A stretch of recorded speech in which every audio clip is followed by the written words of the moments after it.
What's up mga ka-genome? Ready na ba kayo mag-debunk at matuto? Tara, samahan niyo kami, one myth at a time, dito lang sa BioCheck, your myth-busting podcast about biotech.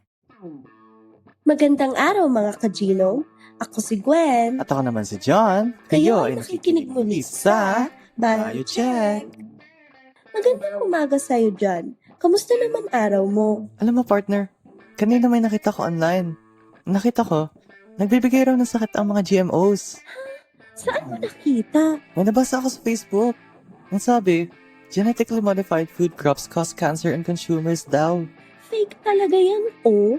Tingnan mo, yung page na nag-post niyan ay 50 lang yung followers.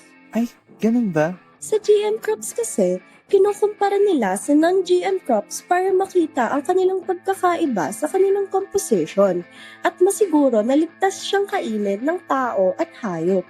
Oo, pero hindi sila pareho ng composition, di ba? So magkaiba sila. Tama ka dyan, pero hindi ibig sabihin na magkaiba ng composition ay masama na. Sa GM crops, pwedeng magdagdag ng genes mula sa ibang organisms para mas maging mas masustansya ang pagkain.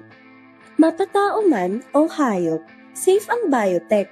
Mayroon tayong maraming tests upang mapatunayan na ito ay ligtas. Di lamang iyon, sa Pilipinas ay may 5 tayong ahensya upang sigurado na ligtas ito para sa tao, sa hayop at sa kalikasan. Kaya mga ka-genome, next time na marinig mo yan, nagbibigay ba ng sakit ng GMOs? Ano man ang sagot? Myth busted! Muli mga ka-genome, magkita-kita tayo sa susunod na episode. Ako si Gwen, At ako naman si John. makinig at matuto, one myth at a time. Dito lang sa BioCheck!